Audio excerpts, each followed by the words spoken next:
और एफ क्या, यहाँ पे देखो एक साइज दिया हो, दिया है ना, यस कर लेना तुम। ठीक, यहाँ पे तुम क्या हो, एक मैन्युफैक्चरर बना रहे हो, ये बर्नर छोटी कंपनी हो या बड़ा प्रोडक्शन दे, जैसे 1.5 करोड़ से नीचे का अगर टर्नओवर होगा तब नहीं लगेगा। मतलब अगर साल भर में तुम 1.5 करोड़ का माल, 1.5 करोड़ का माल से कम अगर मार्केट में दोहरा आ रहा प्रोडक्शन तो कोई टैक्स नहीं देना। अगर 1.5 करोड़ से ज़्यादा का बेच रहे हो तो टैक्स देना।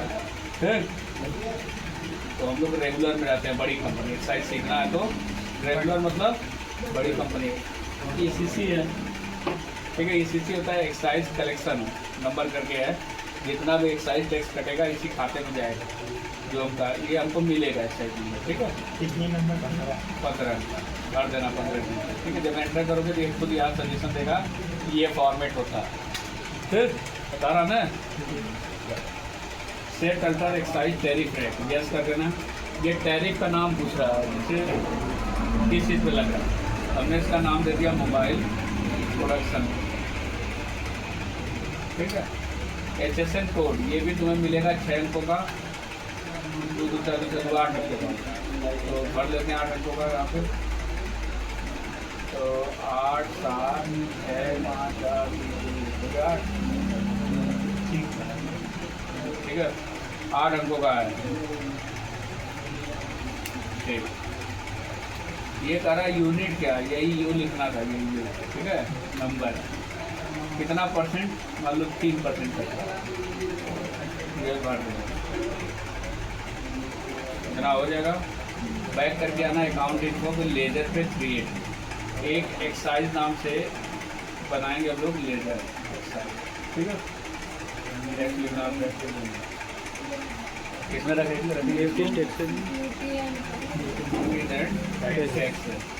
यहाँ एंटर कर दो। अब इसमें देखो एक्साइज नाम से कुछ नहीं, तो एक्साइज का नाम होता है सेनवैट, सेंट्रल वैट, यही एक्साइज है। इसको एंटर करोगे तो यहाँ पे आओगे तो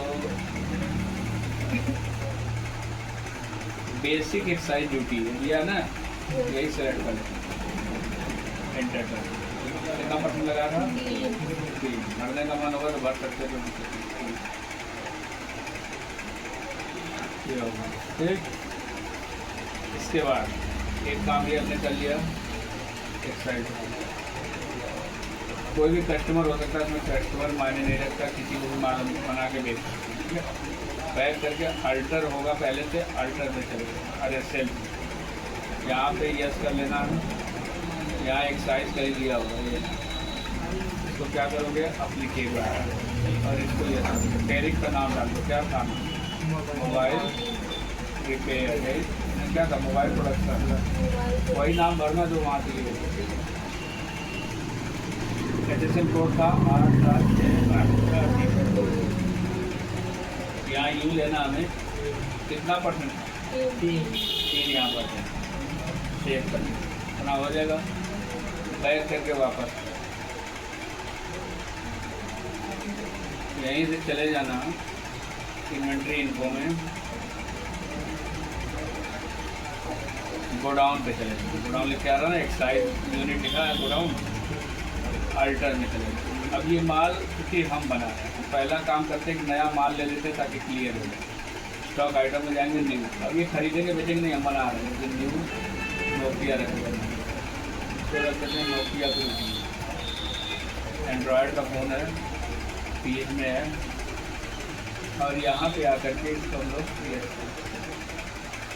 यहाँ पे एक साइज क्लियर करेंगे, इसको क्लियर, मोबाइल वही नाम डाल देना, मोबाइल प्रोडक्शन, HSN कोड भर देना अपना। यहाँ से क्या सेलेक्ट करना है, कितना परसेंट, 3%। ये कब लगेगा, जब फिनिश गुड दिया ना, माल बन के तैयार हो जाएगा, तब जब मार्केट में बेचेंगे तब लगेगा। ठीक है, कैपिटल रखे होंगे तब नहीं लगेगा, जो इनपुट देंगे उसमें नहीं लगेगा। कब लगेगा, जब माल फिनिश हो जाएगा, बन गया, अब लगेगा। एक पीस 1 यूनिट के बराबर है। ठीक है, बस इसको एंटर करा। अब ये हम खरीद नहीं रहे हैं, बना रहे हैं। यहाँ पे हमने 1000 पीस तैयार किया, कहाँ रखोगे बता के किस गोडाउन में माल को रखना चाहते हो। ये गोडाउन में मान लो आजमगढ़ रखना है 1000 पीस 1600 का रेट हमने बनाया है। ये माल हमारा 16 लाख का है, ठीक है। इसके बाद इतना करने के बाद यहीं से गोडाउन में जाना अल्टर, तो कहाँ रखेंगे आजमगढ़ में जाना है। एक्साइज टैक्स यूनिट में जाना है, ये बताना पड़ेगा तुम्हें ये माल कहाँ का है, ये कहाँ का माल है, भाई कंपनी का नाम क्या है। क्या नाम है? नाम क्या है?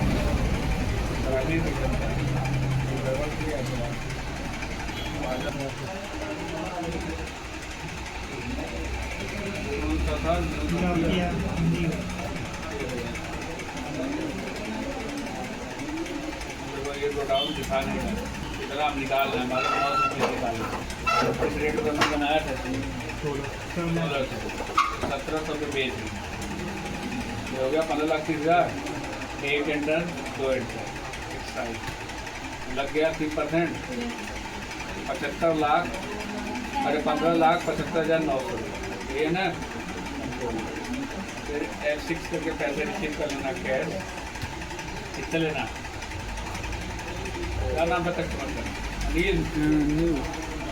15 लाख कितना था, 75,000। चलो जितना था वो रिसीव कर लेना, मैं सीधे टैक्स को पे कर देता हूँ।